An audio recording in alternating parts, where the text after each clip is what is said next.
Salut l'équipe, quoi de mieux qu'un LNB DAZN Club pour terminer l'année 2024 et cette fin d'année 2024, elle va être très chargée. Autour de moi, comme d'habitude, ce n'est pas le Père Noël, mais plutôt un duo exceptionnel avec Thomas Dufin à ma droite et Thomas Laroukis à ma gauche. Comment ça va les garçons? Bah écoute, ça va super. Moi, je suis en pleine convalescence, comme vous le savez, au niveau de mon genou. Et j'espère vraiment me rétablir rapidement pour aller vous botter le cul à la Hoops Factory. Ok, Dr House. C'est mon seul objectif. Je suis ravi d'avoir un mec qui est en forme et qui a de belles ambitions. Bravo, bravo mon grand. Parce que moi, mes ambitions, c'est juste de passer une bonne heure avec vous. Et ça, j'ai l'assurance que ça va bien se passer. C'est vrai, parce que les 1 contre 1 ou les 3-3 contre nous, on connaît déjà l'issue de... Ouais, mais justement, j'ai envie de voir comment je reviens. Est-ce que je vais toujours être à ce niveau? Un peu la jauge, quoi. Est-ce que peut-être la première défaite dans l'histoire de la Hoops? Ou est-ce que tu seras aussi nul et du coup, on pourra t'accrocher, d'accord? Sympa, elle va être bien. Bonne ambiance, cette émission. Avant d'aller dans le sommaire, on a beaucoup de choses à vous dire parce que ce mois de décembre, on vous le dit, avec sur DAZN et avec la LNB, il va être exceptionnel. Regardez le programme. Et ça commence dès le 8 décembre. Donc, Paris qui reçoit Monaco pour l'affiche, la grosse affiche du championnat. On enchaînera dès le 22 décembre aussi avec Lyon. Villeurbanne qui recevra Monaco, là encore, c'est le top du championnat. Et puis le 29 décembre, pour terminer en beauté, le All-Star Game LNB à l'Accor Arena, où ça sera commenté par Thomas, par n'importe quoi, par moi et Stephen Brun. Presque. C'est pas fini, parce qu'on a des choses aussi encore pour tout le mois de décembre. Les matchs commentés par First Team. LDC Asvel, CSP Limoges, le 8 décembre à 16h30. Ça sera malheureusement pas en gratuit, mais pour tous ceux qui sont abonnés à DAZN ou pour les autres, faut le faire. Ça sera le match commenté par nos soins. Et puis le 15 décembre, au SLUC Nancy, LDC Asvel, cette fois-ci, on revient en gratuit à 19h. Messieurs, il y a un gros programme au mois de décembre. Ouais, absolument, parce que tu dis 8 décembre, mais 8 décembre, c'est dans 3 jours. Hein. C'est dimanche, hein. C'est ce dimanche, donc double dose, 16h30, un bon match commenté par nous-mêmes, c'est Tom Servino et moi. Et puis ensuite, l'une des plus belles affiches de notre championnat, le Paris-Monaco à la Adidas Arena. On va voir si Paris conserve son... Invincibilité. Ouais, exact. Non, pas tant que ça. Bah non, parce qu'ils ont 2 matchs de Euroleague à aussi. domicile, je voulais dire. Ah, très bien. Bien précisé. Bien. Il est fort, lui. Il est fort, quand il est il fort. retombe comme un chat, c'est Toujours. Oh, incroyable. Voilà, très bien. À dimanche. Allez, on va se plonger dans le sommaire parce que je sens qu'on patauge un petit peu à dire des bêtises. Vous allez voir, le sommaire, il est aussi chargé que le mois de décembre. Le débat du mois, il sera évidemment autour de la Roca Team qui vient de changer d'entraîneur. Spanoulis est arrivé et Spanoulis a déjà eu un effet important sur cette équipe. Le prospectus du mois, on le sait, c'est la chronique de Tom Servino qui va s'intéresser à Brice Dessert. La palette du mois sur... évidemment, Bastien Vautier, l'un des meilleurs joueurs de post-up du championnat. Oui, on vous montrera ça avec Thomas en palette. Et puis, on se quittera comme d'habitude avec le top 10 et nos tops. On est prêts, messieurs? Ouais, grave prêt, je suis chaud là. Allez, Bonne énergie. Hein. Ouais, on va sur Monaco puisqu'il y a énormément de choses à dire puisqu'ils ont ni plus ni moins que changé d'entraîneur.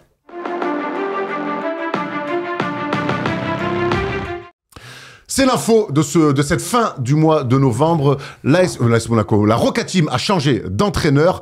Out Sacha Obradovic, in Spanoulis. Messieurs, on va d'abord s'intéresser sur le partant Sacha Obradovic. On va le voir en tableau. C'est quand même un coach qui a marqué l'histoire de ce club. On le voit avec notamment un Final Four, 2 titres de champion de France. Il y a un style particulier, Sacha Obradovic. Ouais, c'est le meilleur coach de l'histoire de cette équipe de la Roca Team. Un coach qui est resté 3 ans après, on le sait, après un premier passage d'un an en 2019-2020. Il était en fait tout simplement le coach de ce groupe, le coach de ce club. Et il y avait une espèce d'entente, on avait cette habitude. Moi, j'aime beaucoup quand là, il y a des projets où il y a des joueurs et des coachs qui restent assez longtemps pour qu'il y ait une véritable patte. Alors, il était dur.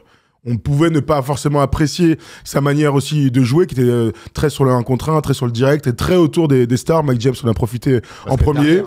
Absolument, basket derrière. Mais bon, la réalité, c'est que son passage a été très positif et que les résultats ont été exceptionnels, à la hauteur des plus grands projets que le championnat de France ait connus. Il y a des grands moyens, mais il y avait aussi des super résultats. Ouais, ça a été une réussite son passage à Monaco. On l'a vu, surtout, il a réussi à bien cadrer Mike James. C'était aussi un des défis en arrivant avec la Roca Team. Et on a vu qu'un Final Four, 2 fois éliminé en 5e manche en Euroleague, ce qui est pas rien non plus. En quart de finale, 2 titres de champion de France, une Coupe de France. Voilà. Après, on sait que parfois, il a fait des choix aussi en Leaders Cup. C'est vrai qu'on lui a reproché de pas être très performant sur d'autres aspects, en tout cas sur le championnat de France. Mais en tout cas, le bilan global est complètement positif. C'est un coach à poigne. On a en souvenir ces moments où Mike James s'était mis sur le côté, où Elie Kobo l'année dernière avait été suspendu. Il y a eu aussi des moments un petit peu chauds à gérer. Et lui, voilà, son style, c'est aussi de gérer tout ça avec une main de fer. Est-ce qu'on a été surpris un petit peu de ce choix-là, de se séparer d'Obradovic? Ils sont 4e en Euroleague, la Roca Team. Ils étaient 7e en championnat au moment où il se fait évincer. Est-ce qu'on a été surpris en termes de timing de voir voir Sacha Obradovic sortir? Honnêtement, il y avait des rumeurs depuis plusieurs mois. L'été dernier déjà, on se posait la question de est-ce qu'il allait reprendre sa position de coach. On est toujours surpris quand c'est en cours de saison. Maintenant, il y avait aussi, semble-t-il, c'était la fin de quelque chose. Il avait moins la main mise sur son groupe. Il y avait quelques rumeurs juste avant. Et puis, j'ai aussi la sensation que quand tu dois laisser partir un coach de renom comme Sacha Obradovic, il faut avoir de la suite dans les idées. Et quand tu vois qui arrive derrière, tu peux comprendre pourquoi ils ont fait ce choix-là. Avant qu'on aille sur la... Tu voulais y rajouter quelque chose? Il y avait une sorte de cassure, on peut le dire. Ils étaient un peu dans leur zone de confort. Voilà, on a l'impression que les rotations étaient figées, que tout était un peu figé dans ce groupe. Et on sentait peut-être un petit peu moins d'envie parce que les résultats n'étaient pas si mauvais. C'est la manière, en fait. En Euroleague, franchement, en championnat, disons-le, tu perds 3 fois. L'année dernière, on se souvient d'une saison exceptionnelle. Bon. C'est vrai qu'il y avait, c'est vrai qu'on sentait qu'il y avait un truc qui se passait pas très bien au sein du groupe. Et plutôt que d'attendre plus longtemps, ils ont préféré casser cette dynamique tout de suite et partir sur un nouveau projet. Faut mieux faire tout, en fait. Sur un nouveau coach. C'est mieux que de le faire en février, ça c'est sûr. Il n'y avait rien d'alarmant, mais c'est vrai que certaines fins de match, la manière, plus que le résultat en soi, inquiétait un petit peu. En tout cas, tu parlais d'un des grands challenges réussis par Obradovic, c'était la gestion de Mike James. Et Mike James, quand il a appris que son coach avait été coupé, voilà l'hommage qu'il a rendu à son entraîneur. Nous sommes tous les deux un peu singuliers, un peu différents, un peu solistes. Tous les deux, on ne s'intéresse qu'à la victoire. C'est l'un des rares qui encaisse la défaite encore plus mal que moi. Je le respecte pour cela. On a entretenu une bonne relation et elle n'a fait que s'améliorer au fil des années. Thomas, c'est un bel hommage. C'est un bel hommage. Thomas, quand je vois ce qu'était Mike James, quand je vois ce que Obradovic lui a amené, ça me fait penser à une relation qu'on a connue en NBA entre Larry Brown et Allen Iverson. Ouais, il y a un peu de ça. Lorsque vous avez un soliste ultra talentueux qui est porté sur lui-même et qui a surtout des expériences compliquées avec d'autres grands noms, on s'est posé la question pendant longtemps, est-ce que Mike James allait respecter l'institution, etc., etc. En tout cas, il a respecté son coach qui parfois a eu des sorties et des colères même pendant les matchs qui pouvaient surprendre tout le monde. Mais on voit aussi que Obradovic a été dans l'humain avec Mike James. Et Mike James, il a aussi besoin de ça. Et le fait qu'il prolonge de 3 ans, il y avait bien sûr la mallette et la somme qui était engagée, mais il y avait aussi la relation avec le club et avec Obradovic. Donc ça, c'était une réussite. T'as raison de parler de ce défi-là qui a été complètement réussi de la part d'Obradovic. Thomas, pour finir sur Obradovic, en préparant cette émission, on se murmurait même que le recrutement de cet été avait peut-être aussi coûté la place à Obradovic.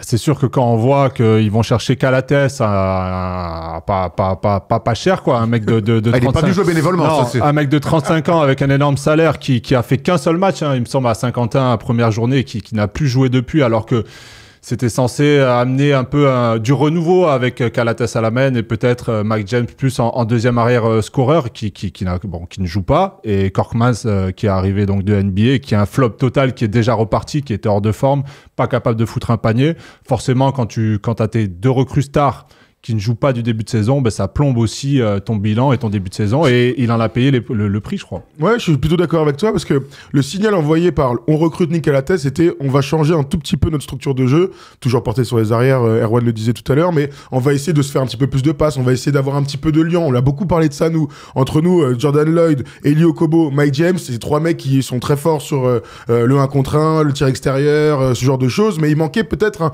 un gars pour mettre du lien. Je pourrais ajouter Mathieu Strazel aussi là-dedans, et en fait on s'est rendu compte assez rapidement que le gars pouvait pas jouer, Nick Calates, et au point qu'il rapatrie, parce que c'est clairement un rapatriement, Jordan Lloyd en cours de saison. Et on se souvient aussi qu'il voulait faire Paris Lee de Lasvel à un moment donné au début de la saison. Donc je crois que tu as raison de souligner que le recrutement n'a pas permis à Sacha Obradovic d'installer une espèce de nouvelle dynamique, un renouveau au moins dans le jeu. On espère maintenant qu'avec Spanoulis, c'est exactement ce qui va se passer. Le chapitre Obradovic est donc refermé. Le deuxième chapitre de Obradovic du côté de Monaco. Par contre, le premier chapitre de Vassilis Spanoulis s'ouvre. 2 matchs, 1 victoire en Euroleague du côté du Panathinaikos pour dire à tout le monde coucou, je suis là, j'ai peur de rien. Et une deuxième victoire à Bourg-en-Bresse.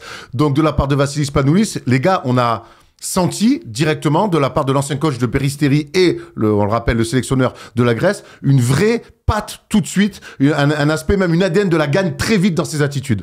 Ouais, clairement. Déjà, moi, ce qui m'a sauté aux yeux, c'est le charisme du mec. Enfin, costard, tout ça. Il dégage un truc, t'as envie d'écouter ce qu'il te dit. Forcément, il a son parcours de joueur pour lui. Et tout de suite, ses premiers mots ont été, voilà, j'ai envie de mettre le collectif au centre du projet.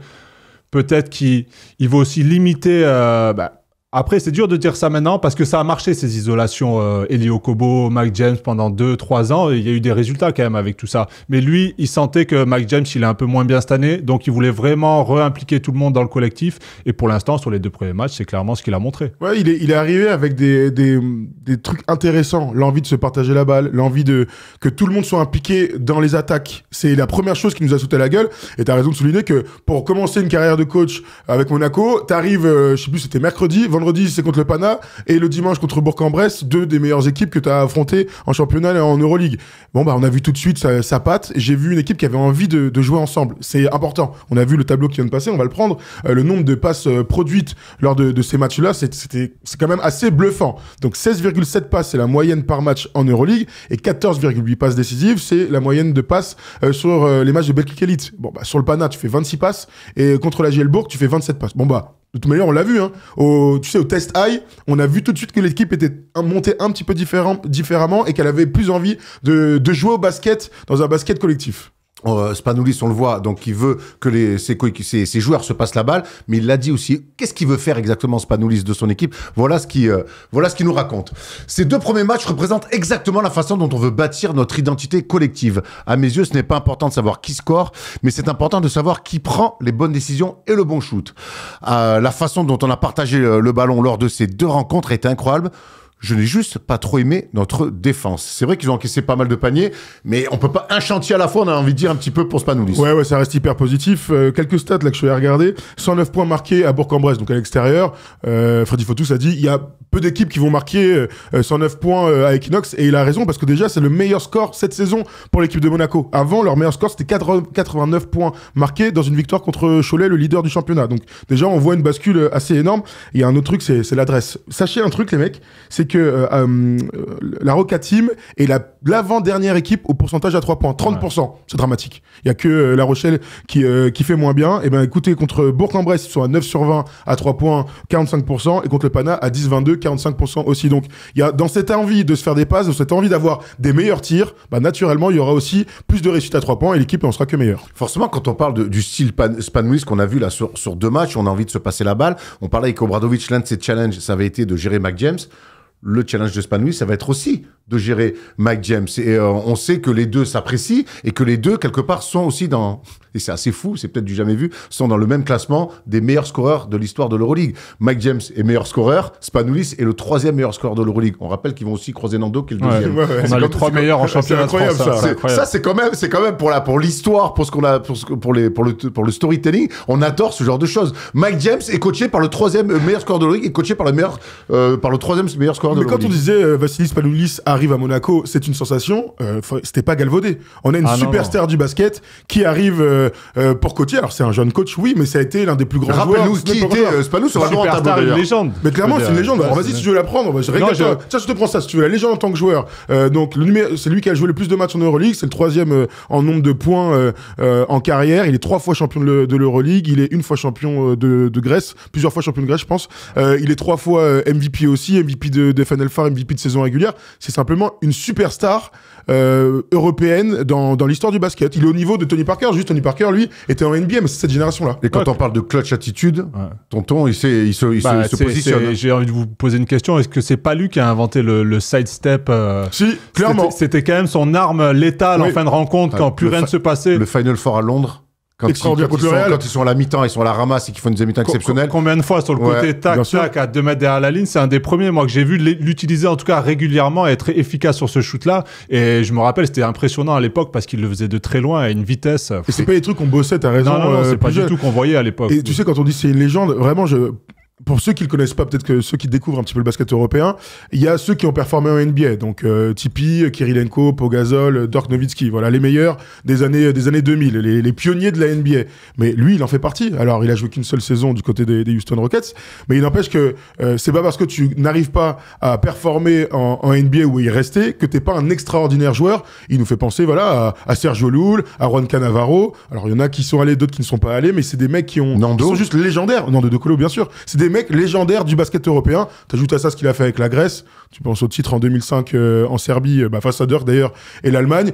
C'est quand même l'un des pires souvenirs de l'histoire de l'équipe de France avec la demi-finale, avec Diamantidis qui met ces jeux incroyables. Joueur légendaire, il n'y a pas de débat là-dessus. Et coach déjà reconnu, parce que vous allez voir, il a signé quand même un joli contrat avec Monaco. Ça peut expliquer pourquoi ça a pris un petit peu de temps entre la rumeur et l'officialisation. Contrat de 2,5 millions sur 2 ans. Plus 1, c'est ni plus ni moins que le coach le mieux payé de l'histoire du championnat. Encore une fois, Monaco se donne le moyen de ses ambitions.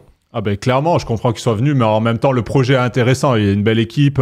Voilà, il fallait un coach de renom, il fallait quelqu'un avec... 5 All-Stars quand même dans cette équipe, hein, qui bien sûr, le 29 décembre à la Corée. Il fallait un coach de caractère, surtout pour les tenir. On sait qu'il y a beaucoup de caractère, beaucoup d'ego, et je pense que c'est vraiment la bonne personne. Et ce que j'aime bien, tu vois, on a commencé par ça avec Mike James, c'est que il y a le respect de Mike James pour Spanoulis. Ils ont joué l'un contre l'autre. Il connaît la valeur du joueur. Il connaît aussi le caractère. J'ai aimé les premiers huddles, tu sais, ça a été mis en avant par le club de Monaco sur les premières choses qu'il avait envie de voir. Hein. Au-delà de la tactique, c'est aussi le cœur, l'envie, le courage, ce genre de valeurs-là. Mais il y a rien de mieux que d'amener une légende respecté par Mike James pour que Mike James continue à rester dans le projet et à respecter tout simplement l'institution.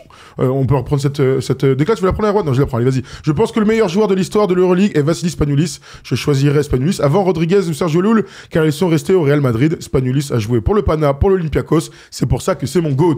Thomas, j'ai envie de te poser une question d'ancien joueur pro. C'est que être coaché, je sais pas si c'est arrivé, mais être coaché par un joueur qui était plus fort que toi, ou en tout cas un joueur qui a une meilleure carrière, quoi. Voilà, une meilleure carrière. Est-ce que ça peut, dans le respect, on sait que c'est très important quand les joueurs respectent les coachs. Est-ce que ça peut compter ? Ah ben ça change tout.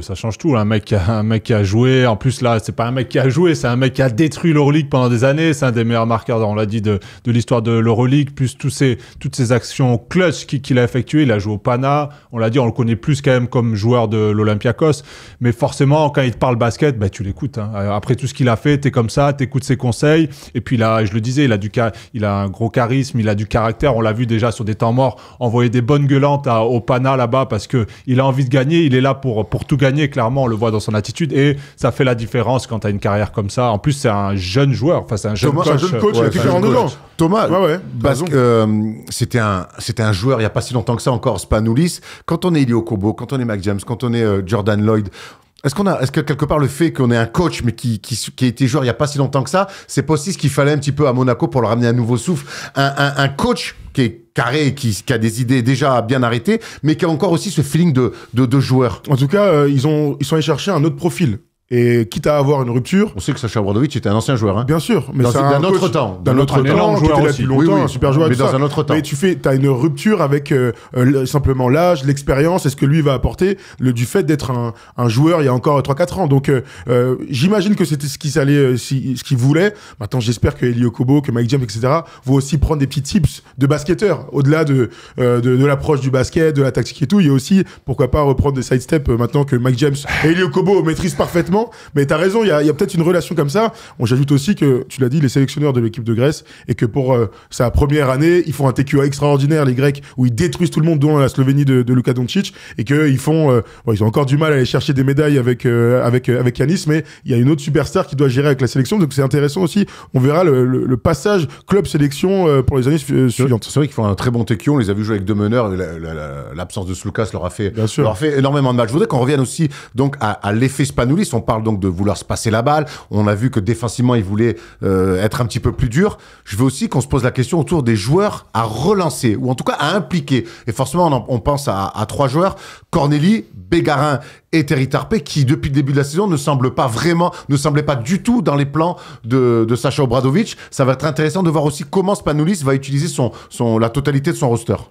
Terry Tarpey en Euroleague ne jouait quasiment pas. En championnat de France, il avait quand même quelques responsabilités. Après, on voyait qu'il n'était pas complètement en confiance. Après, pour les deux autres, c'est plus compliqué. On l'a vu ce week-end, Cornélie qui est en total manque de confiance, il a du mal à attraper les ballons, on le voit qu'il est hésitant dans son jeu. Alors pourquoi pas le relancer, parce que c'est un super joueur, hein, Cornélie, quand il est en confiance, capable de shooter extérieur, de dissuader près du cercle, de mettre des comptes, tout ça. Et Juan Bégarin, tu t'appelles Juan, toi? Je sais pas. Johan Bégarin, il y en a qui l'appellent Johan, c'est Johan, c'est pas un catalan, quoi. Juan Bégarin, on l'embrasse d'ailleurs, Johan, mais c'est Johan, quoi.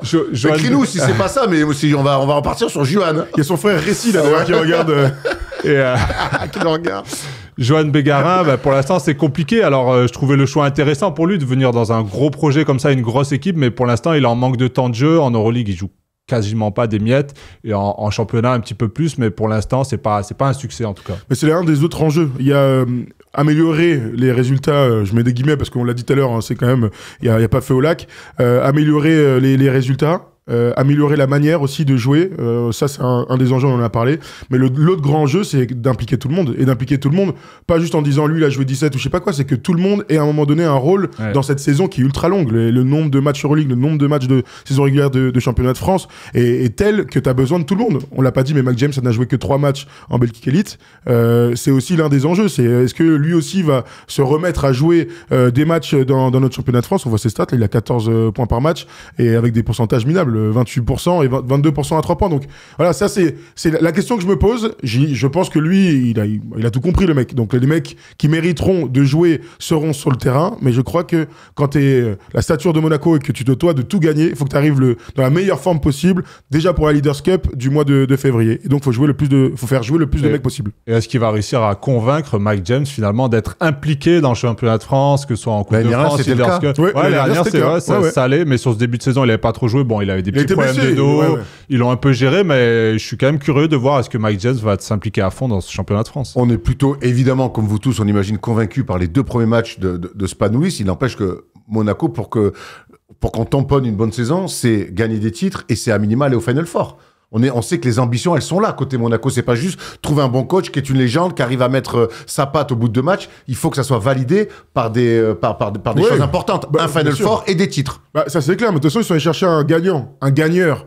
Un compétiteur, le gars il a ça en lui. Donc Spanoulis il arrive pas en disant si on fait 1 sur 4 c'est pas mal, parce qu'il y a 4 titres à aller chercher. Donc le premier ce sera la Leaders Cup, il y a la Coupe de France qui bazardent en général, hein, faut dire la vérité. Puis il y a le Final Four Euroleague, bien sûr, ce serait exceptionnel de vivre un nouveau match 5 sur un quart de finale et pourquoi pas les revoir au Final Four. Et puis il y a faire un triplé en Betclic. Voilà, c'est tout simple. Faire un triplé, c'est quand même des performances ultra rares, faut être l'Asvel pour avoir réalisé ce type d'exploit. Donc Monaco est très bien placé. On va voir s'il y a une dynamique qui va s'installer avec beaucoup de journées au mois de décembre. Alors, on voit le classement là, de Monaco qui est remonté 4e après sa belle victoire à Equinox face à Bourg-en-Bresse. Vous voyez donc comment ça fonctionne. Hein. De 7 à 10 joueront le play-in et la relégation. Donc pour le 16e, il y aura aussi, je crois, un play-in avec la Pro B pour le 15e. On va voir, pour finir, le calendrier de Monaco, puisque notre ami Vassilis Spanoulis, pas cadeau pour commencer. Ça s'est passé au Pana, ça s'est enchaîné avec Bourg, ça enchaîne avec la réception mercredi soir de l'Olympiakos, ensuite encore un match avec l'Alba Berlin, le Paris Basketball, le Fener, le Portel, le Bayern et le Real. De toute façon, quand on est Monaco, on ne joue que des gros matchs. Dites-nous dans les commentaires si vous êtes emballé par les débuts de Vassilis Spanoulis et où c'est que vous voyez Monaco cette année très haut, que ce soit en championnat ou en Europe. Merci messieurs, on a fait le tour. On va se faire un petit break, on s'est régalé sur Monaco. Ouais, alors dites-moi, ils vont le faire ou pas? Moi j'ai envie d'y croire. Ils font les 4, Leaders Cup, Coupe de France, alors, total. Les 4.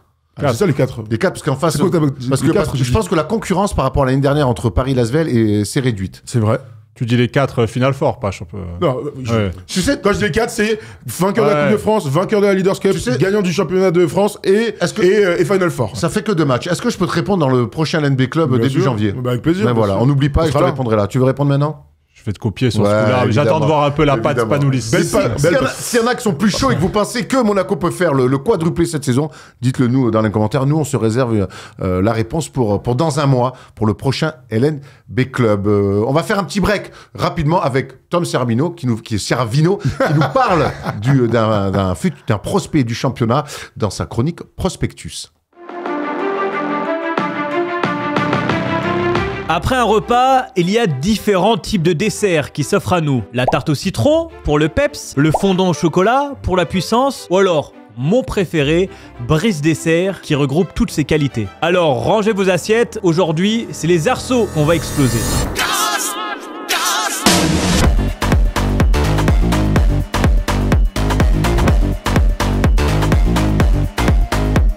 Il est né le 25 mars 2003. Il fait donc partie de la génération Wembanyama. D'ailleurs, avec Wemby, il avait remporté la médaille d'argent au championnat du monde 2021. Brice Dessers a d'ailleurs hésité à rejoindre la NBA, puis il s'est finalement retiré de la draft cet été avant de rejoindre le projet de la SIG Strasbourg. Et le moins qu'on puisse dire, c'est que c'est un choix payant. Ça c'est un bon ballon à négocier pour Dessers qui va... Du haut de ces 2,11 m, il y a deux choses que je te déconseille de faire avec Brice Dessers. La première, c'est l'attaquer en boîte de nuit, pas cadeau, surtout que c'est un fan de Francis Ngannou. La deuxième, c'est de l'attaquer dans la raquette, encore moins cadeau. Et Bourg-en-Bresse qui doit retrouver un petit peu d'allant offensivement, le contre de Brice Dessers. Et oui, c'est l'une de ses grandes qualités. Brice Dessers fait partie des 5 meilleurs contreurs de la saison. Il fait aussi partie des 5 meilleurs rebondeurs du championnat français. Bref, il prend de la place. Mais Brice n'est pas qu'un défenseur, c'est aussi un fort attaquant. 12,3 points par match, il est le meilleur scoreur français de la SIG Strasbourg. Un début de saison énorme, récompensé par un titre de MVP du mois d'octobre, par une première sélection avec l'équipe de France, par une première sélection au All-Star Game, rien que ça, et puis probablement une sélection au Young Star Game qui se déroulera le 21 janvier 2025 et où tu pourras retrouver les meilleurs prospects du championnat. Bref, Brice est loin d'être dans le creux de la vague. Cette saison, Strasbourg va compter sur lui pour accrocher les playoffs. Et nous, eh bien, on va continuer de savourer Brice Dessers. Et la SIG Strasbourg, donc, qui marche bien aussi à l'image de Brice Dessers. 5 victoires, 5 défaites. Et ils sont 8e du championnat. Brice Dessers que vous pourrez retrouver évidemment au All-Star Game le 29 décembre prochain. Et au Young Star Game. Prenez vos places rapidement aussi en marge de la NBA qui sera à Paris. Donc en janvier, le Young Star Game à Levallois. Hop, petit QR code pour prendre vos places. Il y aura tout ce que la formation française sait faire de mieux. Ça va vous dire que ça va y avoir du beau spectacle. Match qui sera commenté évidemment sur DAZN. Ouais, absolument. Et puis j'ai la chance de faire partie du jury la semaine prochaine. Aïe. On va sélectionner les 20 meilleurs jeunes français qu'on pourra voir à Levallois, à Marcel Cerdan. Ça peut être la belle fête du basket cette semaine de fin janvier. Ça va être très très cool. Lui, il ne sera pas au Young Star Game. Il est un tout petit peu plus vieux que ce qu'il ne faut, mais pourtant il réalise une super début de saison. C'est une palette dédiée à Bastien Vautier.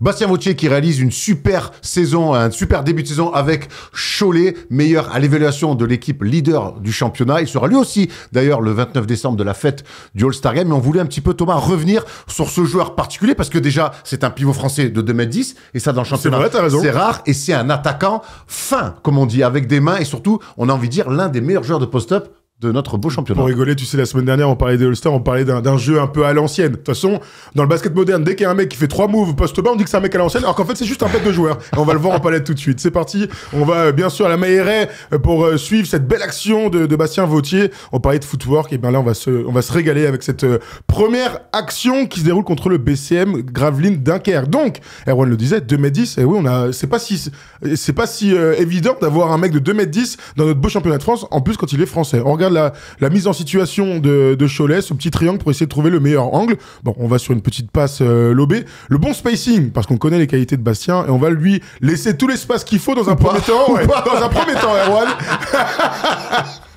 Dans un premier temps, parce qu'il y a son coéquipier qui a décidé de dive la plongée pour essayer d'avoir une petite coupe si le défenseur dormait. Mais on revient sur Bastien Vautier. D'abord, une petite feinte, c'est sa spécialité, hein. Le petit hook, le défenseur le sait, mais il a aussi d'autres trucs dans sa mallette. Le petit retourné, là, comme ça, pour aller finir. Ça, c'est des moves de très haut niveau, cher Thomas Larokis. Ouais, clairement, là, il prend tout son temps, il jette un regard pour voir si ça vient trapper ou pas. Il attaque le milieu pour se créer de l'espace au niveau de la baseline. Il se retourne avec un superbe jeu d'appui pour finir à main gauche. Bravo à lui. Hein. Et sans marcher. Sans marcher. On aime quand il y a des... On aime quand il n'y a pas marché. On aime quand il n'y a pas marché, évidemment. Okay. Sinon, c'est du handball. Tout à fait, c'est du handball. Et on fait pas de palette handball. Ah non, pas encore.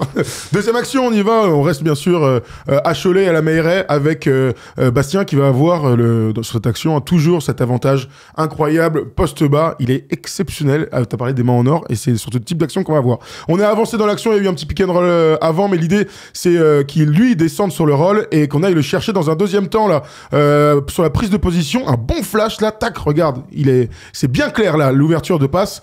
Et là, il va prendre son temps. Ça, c'est un truc qu'on apprécie avec lui. On a parlé du footwork et aussi des mains en or, mais il prend son temps. Il y a peut-être une passe à faire à l'opposé. Non, c'est mieux de jouer le 1 contre 1. On va lui laisser un petit peu d'espace aussi pour éviter que le défenseur vienne faire une prise en 2. Alors, c'est Giovan. C'est Giovan qui est là juste à côté de lui. Il prend son temps, on engage. Et là, on pourrait se dire qu'il est pas loin de faire un petit marché. Et non, il enchaîne bien. Et je regardais ces petites déclarations. Le hook main droite est clairement sa spécialité. En même temps, lorsque c'est maîtrisé, en général, on peut rien faire. Ouais, clairement, là, surtout, ce qui est important, c'est que sur la coupe après le pick and roll, il arrive à garder son défenseur bien sur le côté pour obtenir la position. Et derrière, tu l'as dit, il jette un coup d'œil. Giovanni Onyang, qui est un peu entre les deux, qui hésite à venir parce qu'il a un shooter. Donc, est-ce que Bastien va faire la passe ou pas? Et quand il arrête son dribble, Giovanni repart sur son joueur et lui, il en profite pour mettre un petit skyhook main droite qu'il maîtrise parfaitement. De la patience. Ce qu'on voit, exactement. Ce qu'on voit sur les deux actions, c'est qu'en fait, il y a rien qui va vite. Mais par contre, tout est calculé. Tac, je te mets un petit coup à droite, je vais te fixer sur la droite, je vais t'attaquer ensuite à gauche, je vais te faire sauter, je vais revenir. Et là, on voit Giovanni qui vient dans l'aide, aider, reprendre. Ah, ok, tu viens pas vraiment aider, donc moi, je peux jouer quand même. Tout ça, c'est de la lecture. Il y a la petite feinte de passe qui fait toute la différence, qui force Giovanni à repartir, et c'est là qu'il fait son hook. Et voilà, c'est parfaitement exécuté. Profil très différent de Nil Sako, hein, à qui il a pris sa place à Cholet. Quand on voit ce que fait Nil Sako à Lasvel, on va souhaiter à Bastien de faire la même chose. Troisième action, et ça, c'est des trucs qu'on adore, c'est ultra moderne pour le coup, c'est des actions sur le short roll. Et ouais, quand on parle de main en or, ça c'est des actions qui paraissent simples à de première vue, mais il y a très peu de pivots finalement qui arrivent à le maîtriser aussi bien que lui. On va suivre cette action du coup avec l'écran de TJ Campbell pour Gérald Ayayi. Ouais, dès que j'ai TJ, c'est terrible. On va suivre du coup le meneur de jeu américain de Cholet qui va remonter là avec son numéro 44, qui le retrouvera lui aussi d'ailleurs hein, lors du All-Star Game, pas pour le match mais pour le concours de meneurs. Le pick and roll. Et là, vous allez voir la sortie là, assez brusque de la défense de Saint-Quentin. On va faire une espèce de prise à deux, là, un blitz, on appelle ça, ce qui va permettre à Bastien Vautier d'aller dans le short roll, de faire le bon déplacement sur le pitch et la bonne passe, hop, lobé de TJ Campbell dans le rythme. Toi, quand tu fais un déplacement sur le pitch, c'est dans l'armoire. C'est dans le gosier, gros. Et là, toute la qualité, encore une fois, de QI basket de Bastien Vautier, il a le temps de placer ses appuis, il a surtout le temps, Thomas, de faire ce petit hook shot de très grande qualité. Ouais, il voit tout de suite que sur le pick and roll, son défenseur part très tôt pour se montrer. Du coup, il décide de couper en plein milieu de raquette et le système est fait que, vu que le pick and roll est central, on peut pas trop aider sur les côtés et lui, il reçoit la balle, il jette un coup d'œil, il voit que l'aide n'est pas vraiment là, il fait un petit hook shot, toujours avec des mains en or, c'est magnifique. On a beaucoup vu sur les deux premières actions et on met en lumière son côté de jeu sur le post-up où c'est l'un des meilleurs du championnat. On pense évidemment à Monty Jonas et Geoffrey Lauvergne aussi. Mais sur le short roll, c'est une arme de destruction massive aussi. Il est très fort comme ça sur ses petites mains, sur ses ouvertures. Et on voit que les systèmes de Cholet sont faits aussi. Ouais. C'est pas un pick and roll. C'est pas viens, on joue un pick and roll. Il s'est bien amené pour que la défense soit obligée de faire des choix rapides. C'est ce que j'allais dire aussi. Le coach et toute l'équipe le mettent en confiance en lui disant Fabrice François, on le salue. On sait que t'es bon sur ça, on va te donner des ballons et lui, il les optimise au maximum. En tout cas, il fait kiffer dans une équipe qui fait kiffer elle aussi. Ils sont à 8-1. Surprenante équipe de Cholet qui confirme ses dernières bonnes saisons. Il y a eu un changement de coach et pourtant on continue à augmenter la dynamique. On voit ces stats là, un peu plus de 20 points par match en championnat, plus de 10 points, 5 rebonds, 2 passes, des super pourcentages, 63% au tir. Donc en seulement 20 minutes, 20 points. Ah, pas encore. Mais 20 points en 20 minutes, ça fait beaucoup. Hein. Si tu mets sur 36 minutes, on passe à un point par contre. Complètement. Bastien Vautier, donc avec ses stats, forcément, ça va l'envoyer. All-Star Game, on rappelle que c'est le 29 décembre prochain. Et puis surtout, avec ces stats-là, il est en course pour être MVP du mois de novembre. D'ailleurs, vous pouvez voter sur les réseaux pour le MVP du mois de novembre. Donc, en concurrence avec Nadir Ifi, Théo Malédon, Bastien Vautier et Caleb Walker du SLUC Nancy. Le SLUC Nancy, on va en reparler tout à l'heure dans nos tops. Mais avant ça, c'est le top 10. Est-ce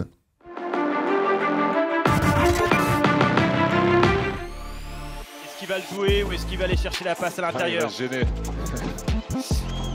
Et il va ressortir pour Elie Kobo. Oh, le move d'Elie Kobo, exceptionnel. Troisième faute pour Vito Brown qui va aller sur le banc. Romain Domon cherchait dans les hauteurs. Et oui, Clément Frisch était le premier à recevoir cette balle. La contre-attaque bien menée. Et le dunk avec autorité. Contre-attaque de Clément Frisch. Et derrière, c'est Walker. Kansas rentre. Déjà 21 points marqués par Paris dans ce troisième quart-temps. Seulement 12 pour... Oh là là là là!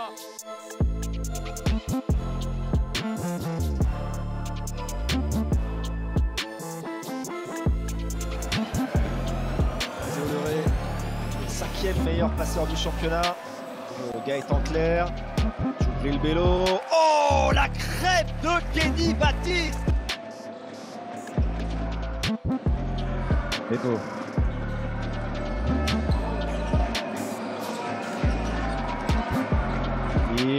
Pour Djibril Bello. Le contre de Kenny Baptiste. On l'avait senti s'envoler dans le bon timing. sont patients, les Parisiens là-dessus.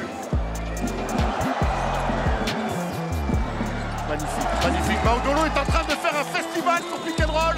Il oblige Laurent Villa à prendre un temps mort. Il leur fait la chanson là, sur l'action. Pourtant, il avait été bien défendu sur le début de l'action par JB Maille. On revoit là au ralenti. Et il a craqué sur la fin. Et au dernier moment, il trouve cette. Oh, aïe, aïe, aïe, aïe, aïe, aïe, aïe, aïe, aïe, aïe. La terre. Oh, l'envol de Djamoni Maknis.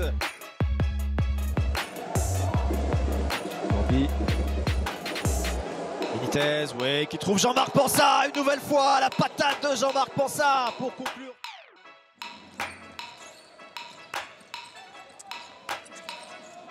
Le ballon lobé pour Kevin Ruiz.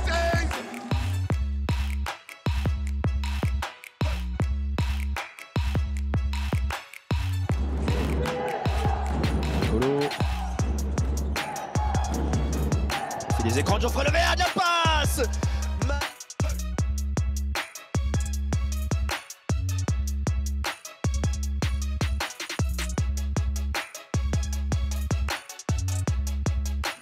Repassé par le meneur.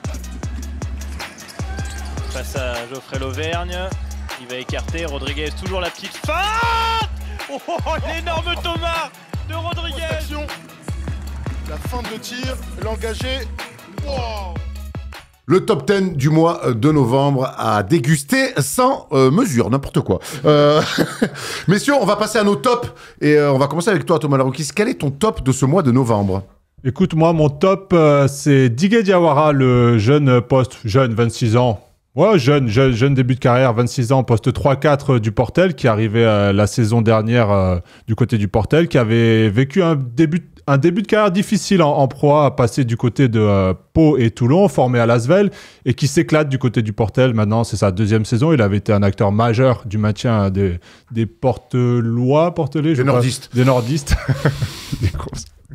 Donc, et cette saison, il fait sa meilleure saison en carrière, clairement. Et sur ce mois de novembre, il est impeccable. Il a plus de 14 points de moyenne. Le bilan collectif est bon aussi. 2 victoires pour 2 défaites. 2 défaites pour 2 victoires, comme vous voulez. Et voilà, et je voulais le mettre en avant parce que c'est un joueur dont on ne parle pas souvent, mais qui est en train de monter petit à petit, qui prend de l'expérience dans cette Pro A. Il a la capacité d'évoluer sur le poste 3, sur le poste 4. Et cette saison, en plus, il a une super adresse. Il tourne à plus de 44% à 3 points, ce qui est plutôt énorme. Et donc, voilà, c'était mon coup de cœur, en tout cas, du mois de novembre. C'est bien le Portelois. Le Portelois, ouais. Portelois, Digue Diawara. Je sais que tu as de la famille là-bas. Tout à fait, bien sûr. Ils habitent à Calais. Puis maintenant, mais c'est vrai que j'ai eu la chance d'aller dans le chaudron. On avait commenté bien sûr. Victor avec les Mets. Je déplace toujours en nombre. Ouais. Tu connais.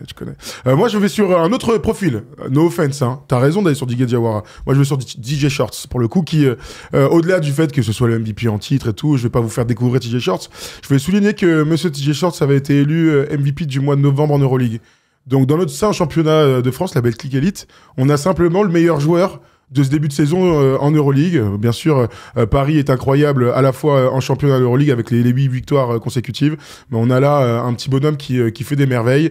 Et parfois, tu sais, on dit on a de la chance d'avoir... On a un gars qui est en train de faire une meilleure saison que Mike James, qui est juste le MVP de l'Euroleague l'année dernière. Donc voilà, bravo à TJ Shorts et au Paris Basketball, c'est assez exceptionnel ce qu'ils sont en train de produire. Ouais, bon, pas grand chose à rajouter hein, sur le. Ah, mais je vais rien à rajouter, juste bravo, messieurs. Ce qu'on peut dire aux gens, c'est que si TJ Shorts passe dans votre ville jouer au basket, essayez d'aller le voir parce que c'est toujours un spectacle exceptionnel de voir ce mec-là mettre les attitudes, l'envie qu'il met. Bravo TJ Shorts et le Paris Basketball. Moi, je vais aller sur le SLUC Nancy qui avait débuté sa saison un petit peu de manière compliquée et qui a fini le mois de novembre avec 3 victoires d'affilée. Ça leur permet de revenir dans le top 8 du championnat. Ils sont 7e, ils sont complètement relancés dans la course à la Leaders Cup. Donc voilà, bravo aux hommes de Sylvain Lautier d'être revenus comme ça dans la course à la Leaders Cup. Très bien. Voilà, on a fait le tour, messieurs. On va se quitter comme d'habitude avec les meilleurs stats du championnat en Betclic avec, vous allez voir, les meilleurs scoreurs, meilleurs rebondeurs, meilleurs passeurs. Meilleurs scoreurs, c'est toujours Nadir Ifi avec ses 21,9 points. Meilleur rebondeur, Shevon Thompson, 8,7. Meilleur passeur, TJ Shorts et c'est 7,1 passes. Thomas, tu voulais rajouter un truc? Ouais, petite info, j'ai vu un tweet de Yann Casville qu'on salue, qui disait que depuis que les stats sont prises en 1987, depuis 1987, on n'a jamais eu 2 meilleurs scoreurs à la fin du championnat français. Ce n'est jamais arrivé dans l'histoire. Donc je sais pas si ça va perdurer. Pour l'instant, ils ont un petit peu d'avance sur Shevon Thompson, mais on est en train de voir l'histoire s'écrire. Allez, maintenant un coup d'œil sur le classement du championnat. Cholet, toujours premier avec 8 victoires, 1 défaite et ils ont un match en moins en plus. Donc Paris, derrière, est à l'affût avec 8 victoires et 2 défaites. Lyon, Villeurbanne, Monaco. Bourg-en-Bresse, Saint-Quentin, Nancy, Strasbourg. Derrière Gravelines, Le Mans, Strasbourg, Gravelines, Le Mans sont donc dans les play-ins. Limoges, qui est à 5-5 avec un bilan équilibré. Et puis derrière la lutte pour le maintien entre Le Portel, Chalon et La Rochelle. Mais si on a fait le tour de ce LNB DAZN Club, avant de se terminer, on va quand même regarder le programme énorme du mois de décembre. On va vous le rappeler. Paris-Monaco, c'est ce dimanche 8 décembre, donc en direct de l'Adidas Arena. Lyon-Villeurbanne ensuite le 22 décembre. Et puis le grand rendez-vous à ne pas rater le 29 décembre en direct de l'Accor Arena. Le All-Star Game commenté par mes soins et Stephen Brun. On va bien se marrer. Ça va être un beau mois de décembre. Je rajoute à ça qu'il y a 2 journées pendant les vacances de Noël. Il y a le 22 et le 27. Donc, si vous aimez le basket, le rendez-vous est sur DAZN. Clairement, on peut absolument rien rater de ce qui va se passer dans notre feuilleton du basket français. Suivez bien les réseaux First Team, suivez bien les réseaux DAZN, suivez bien les réseaux de la Ligue nationale de basket pour savoir tous les rendez-vous à ne pas rater. Merci messieurs, vous avez été encore une fois très bon. On s'est régalé. Je pense qu'un jour, avec vos sorties, on vous verra dans un top 10. J'espère. J'espère que je serai habillé du maillot du All-Star Game. Lequel tu veux prendre? Toi, t'es un américain, ouais, non, pas spécialement. J'aime les deux. Écoute, j'aime bien le bleu. Le bleu sera pour l'équipe de France. C'est bien ça? Il me semble. Ouais, c'est ça. De toute façon, le bleu, équipe de France. Donc voilà. Les maillots du All-Star Game sont disponibles là. Ils seront aussi disponibles à l'Accor Arena. J'adore. Ils sont magnifiques. Team USA 96. Ça, c'est beau, ça. Bravo. On se retrouve le mois prochain pour un nouvel épisode de l'NB DAZN Club. En attendant, vous avez beaucoup de choses à regarder sur DAZN, évidemment, autour de la Betclic Elite. Salut, on se retrouve le mois prochain, pardon.